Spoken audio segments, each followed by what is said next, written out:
Welcome to Content with Character, the weekly podcast that'll give you the momentum you need to create content with more ease, clarity, and laughter.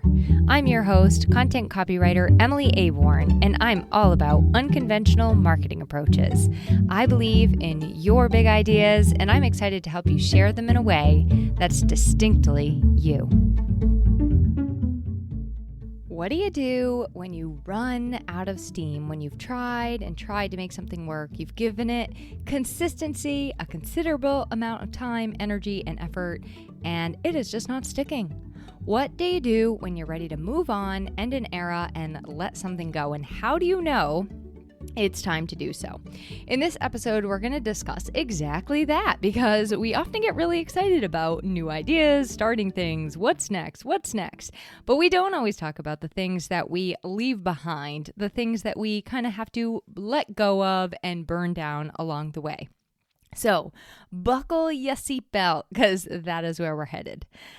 Welcome back, as always, to the Content with Character podcast. When this episode airs, we will have just experienced July's full moon.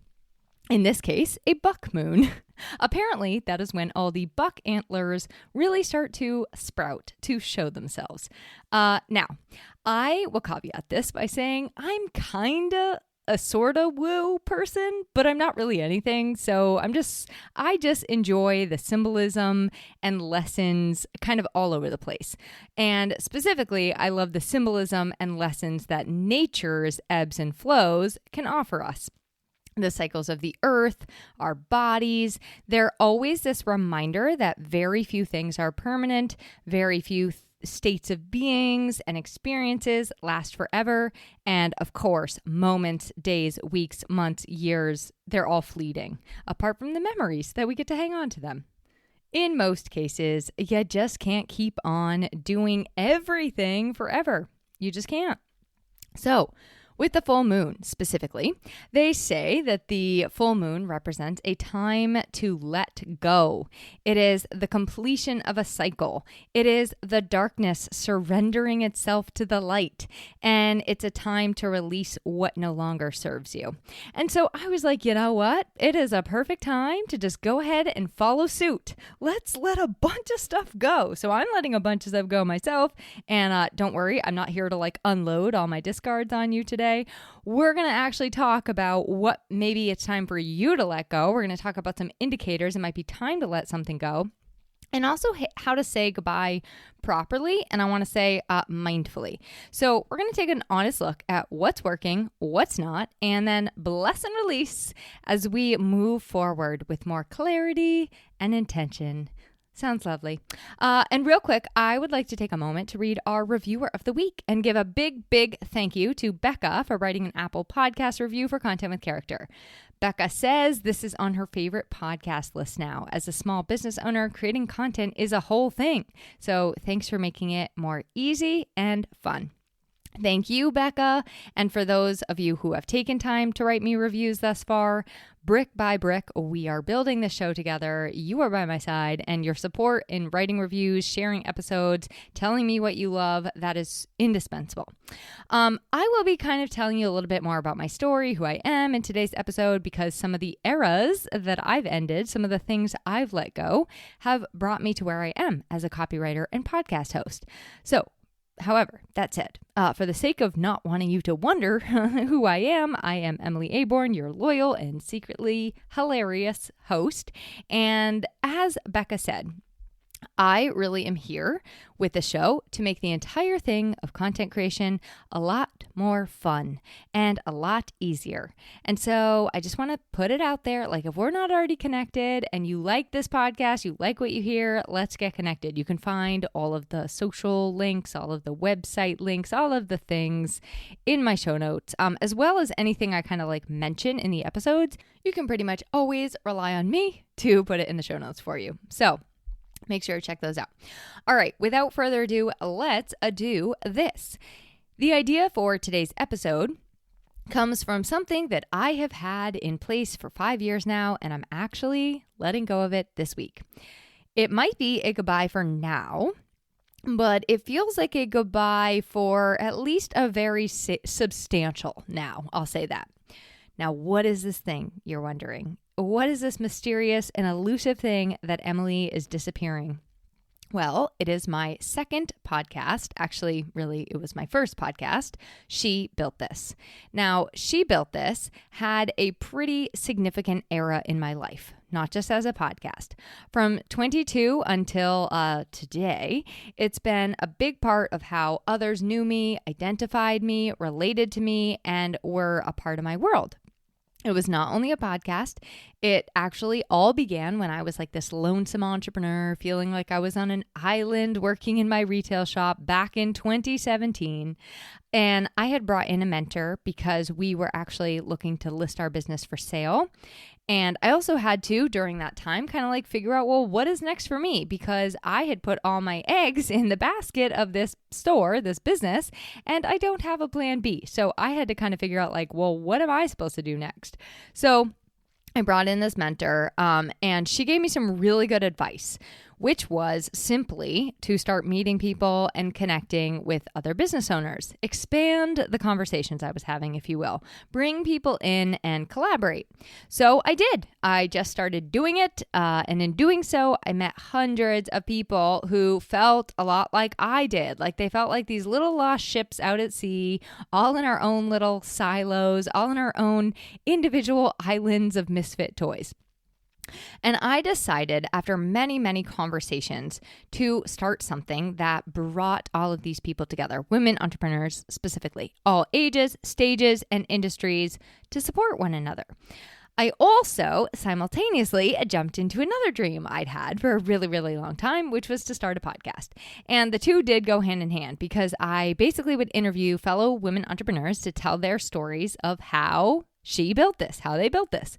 It was supposed to be, or it was intended to be, an inspiration to other people to follow their dreams and make them a reality. It was like, so from there, it was She Built This was events, a podcast, an online community, masterminds, get-togethers, and eventually it became a membership, education, resources. It was a lot. So that all kind of like kicked off in 2018, and it was a really, really beautiful thing. We rode through the pandemic together. We built, honestly, lifelong friendships and relationships, and the support was authentic and genuine. However, the fearless leader, Emily, was also trying to build her own sustainable business as a copywriter. And after years of actually putting that dream on the back burner, I discovered that I couldn't do both successfully. That was not what I dreamt of for my life. And kind of what I was doing is I was hiding my own vision, my own desire. I was kind of hiding that behind being other people's cheerleaders for their visions and their dreams and their desires. And I loved it. Don't get me wrong. I loved every second of it. I would say that things kind of came to a head for me in 2021, 2022. My mental health in actually like running the whole group and being that person, it wasn't doing so well. My inner compass was kind of out of whack. I wasn't really thinking straight. I sort of had lost myself, if I'm honest, like along the way. I was stressed and overwhelmed and frustrated and like just felt kind of like I had to be there for everybody. I was agitated a lot, like in my own personal life. And I was always just feeling like I was constantly under-delivering. Like everywhere in my life, I was constantly under-delivering and needed to be doing more. And so as a result, you can imagine neither sort of business was flourishing. They were both just kind of surviving, and I was working really hard to make that happen. And so I realized I can't keep doing both things. I have to make the hardest decision ever. And I had to go all in on the business I was growing and my clients and show up 100% rather than like the 17% I was giving it. So I faced this dilemma. It took me years to make this decision. I had coaches, consultants, trusted confidants, other service providers. Everybody wanted to weigh in and help. But really what ended up happening for me is that I just kind of ended up continuously ping-ponging around and morphing into whatever the next thing was with very little intention. So I wanted to give time, I wanted to give it the space to take off, the time to succeed. Like I knew you have to just keep on giving things time, right? But finally, after 5 years, I decided, you know what? I think it's actually time to let this thing go. So I made the decision slowly. I kind of ended the paid membership option. Then I sort of ended other options. And then eventually I closed down the group where we kind of all, like the container, I guess. And the final thing to go was the podcast. Now, I had all kinds of whys behind doing the podcast, and they had changed a little bit over time too. So initially it started where I was just having women entrepreneurs tell their story. And then it was kind of like helpful information and resources and feeding your curiosity in different ways. And it was great for collaboration. Like it was I had a lot of whys. This podcast meant a lot to me. It still means a lot to me. It was like this thing that like I created, right? Like I birthed this and everybody on it and listening to it helped. And I stuck with it week after week after week, sometimes more. So kind of when I started feeling like I think this might be something I need to kind of think about moving away from, I just simply reduced the frequency of it. I stayed consistent, but I just kind of brought down the frequency of it. And when I started to kind of like lose steam and it was like sort of hard, I'll say, to show up for it, I was like, well, let me just kind of pivot the way that I'm doing things. Like I'll use it more for personal exploration and things I'm curious about. And so I had guests on I was genuinely excited to talk to and collaborate with. And still, even then, like even when meeting the most fabulous people, I mean, one of the people I met recently on my podcast, she is the most lovely human. I'm so happy to be connected to her. And still, even with that, like it still was not working for me. Instead of feeling excited and inspired and energized, I was instead like really exhausted, and I just kind of wanted to like cancel things when they were on my calendar related to it. So I had met with a friend kind of like when all this was happening, and I've told you this story before, but she's really the one who helped guide me to start this podcast and also consider that maybe having two at once isn't going to be for me in the long term. And so I think that when I took her advice and when I started doing this one, I was like, oh my gosh, like this is amazing. This is how I really want to be feeling. This is the intentionality I want to pour into things. This podcast has felt nothing short of spectacular. And who knows? I don't know. In 140 episodes, maybe I'll change my role, but I'll cross that bridge or burn that bridge when I get to it. But I don't think that's going to happen. I don't plan on going anywhere. I think it's just going to keep growing and evolving. And I'm like so in love with bringing you the show. It's not even funny. So with the She Built This podcast, I decided with all of the information, with all of the time, with all of the like kind of thoughts around it, I think it's time to say goodbye. And so I'm saying goodbye. I'm actually saying goodbye this week with the full moon energy at my back on the podcast 5-year anniversary. We're going to be parting ways. And that is what inspired me to share this episode with you today. I want you to be thinking about things that maybe it's time for you to let go. And also we're going to talk about like, how do you kind of know when it's time to let it go? How do you know you've given something enough time? And is it really giving to your life, or is it kind of taking away? And how do you actually like evaluate that? Like it could be giving to you financially, but maybe not mentally. So we're going to talk through all that. I want to start with a question, which is just kind of a fun question a friend asked me recently, and I want to throw it out there for you. So you see on social media, people are like, I'm in my XYZ era. And my friend asked me, what era are you in? And I was like, ooh, I like that. So, if you think about your life in kind of like eras or chapters or themes, ask yourself that question. What era are you in? What era is this for you? So, I've had my studious era, my wild era, my lost and confused era, my new love era, my career era, my entrepreneurial era, my community era, my dark era, my rise again era. And now here I am in what I consider like my era of reciprocity. So that's kind of like the sort of vision I have for my life right now.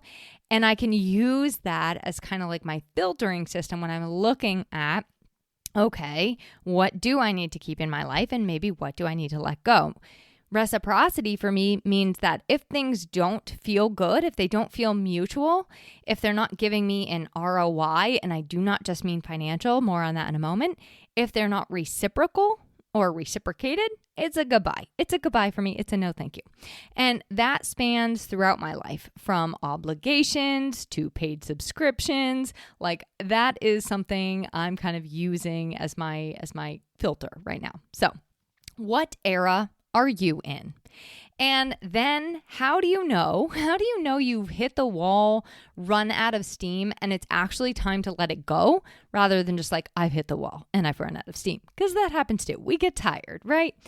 I don't want you just giving up on anything, when the going gets hard, or when the times get rough, or when things feel like they're not working, right? Like, I'm not at all suggesting we throw in the towel the moment something doesn't feel good. So how do we kind of know the difference? There's this interesting visual of a miner. Think of like a gold miner, a gold digger, digging for gold in a cave. And you can see him with his axe thing. I don't know what they're called. You can see him with his axe walking away from what's on the other side. And you get the impression he's been like chipping away at this wall for years and years and years and years. Well, he walks away kind of like, okay, I couldn't find it. Well, what's on the other side of this little tiny, like, now we're like talking like the wall's gotten really thin because he's been working on this for years. And what's on the other side of that thin wall is a ton of gold. Now, I can't share images with you on this podcast, but go ahead and just Google if you are interested in seeing the visual. Don't give up on your dreams, gold, and you'll see what I mean. The lesson in it is it's great. It's great and all, but there are actually times when there's no gold on the other side for you, right? Like, maybe it's not aligned. Maybe it's just not for you anymore. And it's okay to part ways. Like, you don't have to keep chipping away at something forever. Okay. So how do you know when it's time to let something go? This could be, I'm talking as little as like an actual social media platform, like an actual kind of content medium. So it could be something simple like that. It could be a podcast. It could be a project you're working on. It could be a client. Like, some of you listening have retainer clients and you're like, this is not working for me. I need to let this something go. It could be a collaboration. Could even be something that you always do, right? You always do it. You always do it with this person, and you may need to let it go. It could be a service or an offering in your business, like something you're offering that, like, oh my gosh, I just need to let this go. Maybe I'm not making as much on it as I need to be. Maybe it's just not filling my cup. Like, there's a whole number of reasons. Maybe it's not cost effective. So the other thing is, you may need to let go. Some people, not hopefully none of you listening, but some people need to let go of your business entirely. And I was in that position with my mattress store. Like, it was time to let it go. So here are some things I would ask yourself to give you an accurate gauge on whether or not it's time to keep going, keep on chiseling away because it just needs some more elbow grease and a little bit more time, or if it's time to let it go entirely. And you can also, I want to say this, like, these are also ideas on how to turn things around and regain steam. Like, if your goal is like, no, I want to keep doing this, I know I need to keep doing this, these are some ideas that will also, these same exact questions will help you to kind of regain the steam if you run out. Okay. So the first one is time. And I have 7 of these and I'll fly through them, I promise. Time. Have you given something enough time? And I mean, really, like, have you given it a chance to stick? If you don't know, ask somebody else ahead of you or alongside you, like, what is a reasonable amount of time to get the results I was hoping for? Maybe you launched it at the right time. Maybe it's a season that people don't actually want this product or service. Are you actually giving it enough time? And secondly, are you giving it enough of your attention? Because that goes hand in hand with time. Like, are you actually able to pour yourself into this? Are you giving it 100%? That's kind of where the struggle was for me in my copywriting business. Like I didn't actually even know if it would work because I wasn't giving it my time. I wasn't giving it my full time and my attention. I wasn't going 100% in on it. So that's my first question for you. Have you given it enough time? Have you given it consistency? Like, have you been consistent with your efforts and your attention? Number 2, do you need perhaps to just kind of do it differently? Like sometimes mixing it up and approaching things in a new way, that's all you need to help reinvigorate you. And that's kind of like how I shared with that podcast. I tried doing it in different ways. Like I was like, okay, we're going to regain the steam. We're going to do it this way instead. So I would recommend trying to mix things up, approaching it in a different way, get different opinions and perspectives on it. And on that note, maybe you need to bring in professional help or a consultant, like somebody who can offer you that additional set of eyeballs and ideas. Who do maybe you need to bring in to help you? Where is this kind of like out of your wheelhouse? Okay, and this one, number 4, this one kind of feels scary. Do you actually maybe just have unrealistic expectations and goals for this thing? Did you maybe expect that it was going to go a different way, but maybe that was a little bit far-fetched as how it really tends to pan out? Let me ask this in a kind of another way. Was this even your vision to begin with? And if not, like, did you place the expectations of somebody else's vision onto yourself? What did you want for this thing when you first started? And is that still the direction you're going? Was that ever the direction you're going? Is it still giving you what you set out with it in the beginning? Number 5, maybe you just need to pause. Maybe you need a break or a slowdown or a decrease, right, in consistency to find that energy, that creativity, make space for yourself to breathe. Number 6, do you need to change something else in your life? Is there someplace else in your life that actually is the problem and you need to change that, let go of that to be able to open up time, space, and energy? Sometimes we focus on the wrong problem and we ignore the real problem. And I've been there too. Number 7, is it aligned with your current direction? And again, like your current era, like what era are you in? Are this thing and are you on the same page? Are you going in the same direction? Are you growing together or are you growing apart? I think those questions can be really beneficial in helping you to decide how it's time to whether or not it's time to let go, or if you need to actually pick up that axe and keep on chiseling. And I'm going to actually include those specific questions in the show notes. I'll create extended show notes if I can't fit them all, just so you have them written down, because I want you to be able to like maybe reflect on them on your own time. I'm a big journal fan, so journal on them if you're like me, and maybe process them through verbal or through writing. Okay, now let's talk about this ROI so that we can start answering some of those questions when we look at this thing that we're considering letting go. Now, when I say ROI, I don't just mean that stands for return on investment, and I'm not just talking financial. Oh, golly, Miss Molly, no. My life, and I'm sure yours too, like our lives are rich and abundant because of a whole bunch of intangible things like connection, family, friendship, nature, beauty, creativity, a whole lot of things. So richness, reciprocity, ROI, it doesn't always come down to how much you're being paid. It's also emotional ROI, mental, physical, spiritual, social, financial.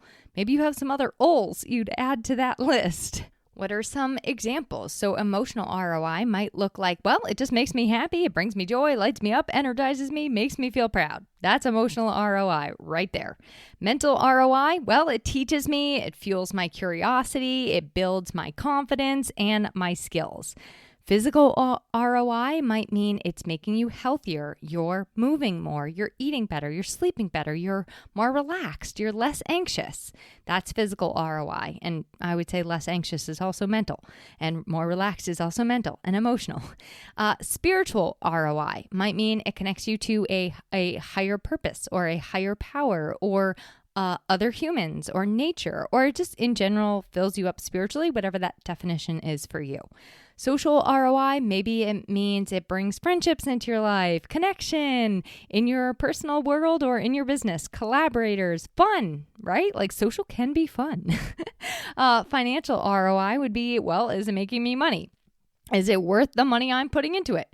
Is it making me enough money? Is it making me a reciprocal amount for the energy I put into it? And does it make financial sense for me and my business?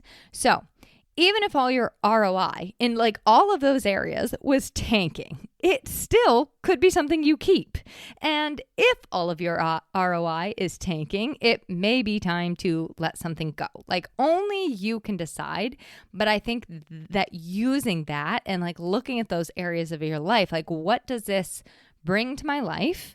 And also where is it kind of like, I can't take this anymore? That's really, really significant in helping you make your decision. You can see also how these all seep into each other. They all intermingle because so often what impacts us in one area of our lives also then kind of oozes into the others, right? So you've looked at your ROI. You've asked yourself, is there kind of like another thing? Is there something I'm missing here? And then you decide, you make a choice. And I want to remind us all, because I need constant reminding of this, most pivots, most decisions, most burned bridges, they're not permanent. You can always pick something back up again. You can't always, I'll say this, you can't always go back to exactly what it was, but you can almost always revisit a concept or a similar thing later. Even if it's an entire business. I mean, truly, even if it's an entire business. Never say never. So as I've shared before, I sometimes feel that failure, mistakes, oopsies, they're almost always an open door to what is next. And so when you're going through this process, be graceful with yourself, be compassionate with yourself. And if you can, try to view it in this way. Like, okay, something else is on the other side. Like this is an open door for me. And so what does it look like to take a step through that door, right? Like what is actually holding me back from being able to walk through that door? We are getting clearer. We are getting more certain. We are getting more confident. And we're also opening new doors. And you don't even know. Like I promise, you can almost not begin to imagine the possibility on the other side. Okay, to wrap up, I just want to share quick 3 rituals that you might try around letting something go. I've done all of these. And fair warning, some might seem weird. Okay, so the first one is called a parts funeral. I listened to a podcast called On Health with Aviva Ram, and she recently had a guest, Olivia Amatrano. The episode was called Seeing Life Through an Herbalist's Lens. And I'll make sure I include a link to that in the show notes. But Olivia, actually, I didn't really care that much about the herbal part. But I did love one thing that Olivia shared. When Olivia has to or is ready to let something go, whether it's a habit or a relationship or something she's doing in her business or something she's creating, like whatever it is, whatever she has to give up, let go, say goodbye of, she holds what she calls a parts funeral during her meditation time. She invites the parts of herself that have something to say, that want to speak up and say their parting words. So, sometimes, like let's say she's quitting coffee, maybe it's her adrenals, her brain, her heart, her lungs, her legs, her belly. It depends on kind of like what she's letting go, what's at stake. And so I actually did this. I didn't do it during a meditation. I did it in my journal, but I thought it was a really fun way to kind of like bring in the different parts of me, like my brain and my heart, see what they all kind of had to say as they were saying goodbye. So again, I know that sounds a little weird, but I found it a really, really useful practice. Like have a parts funeral, and maybe you need to reframe that for yourself in another way if it sounds too weird. Okay. Second ritual is to just really make sure that you sit down, give yourself time to thank it properly. And I would just thank every single thing that this has brought into your life.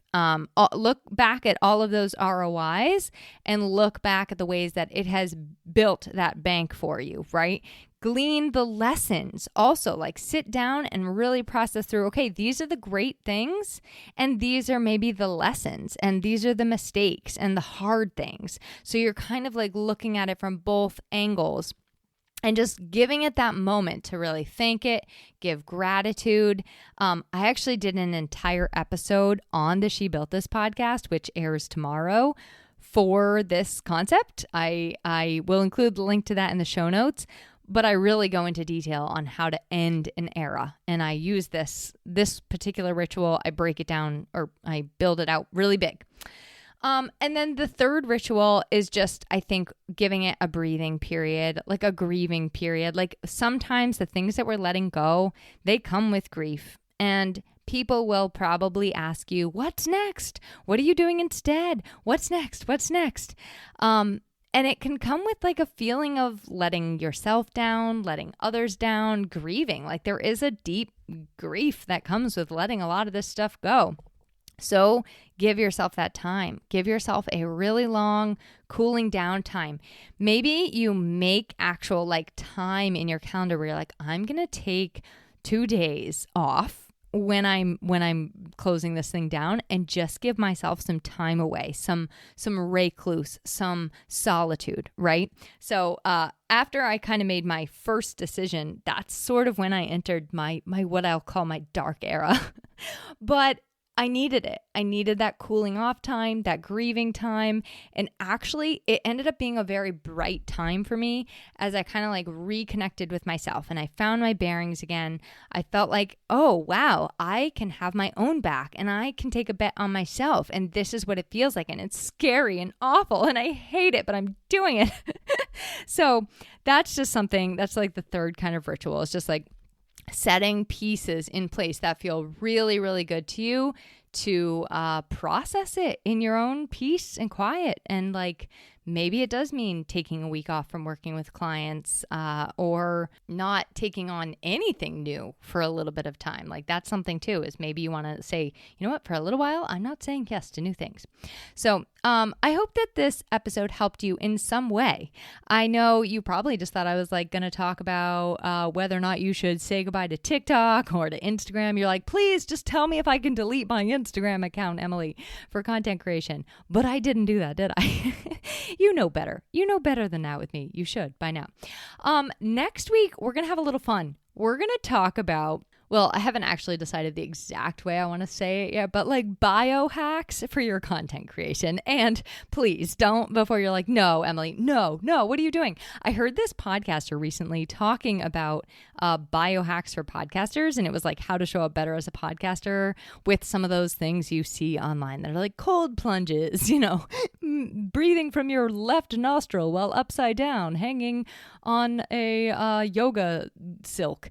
So we're not going to do that. Don't worry. But we are going to talk about like things you can do actually like outside of sitting in front of your computer, like creating content that will help your content. So it's going to be fun. I really hope you'll be here for it. Okay.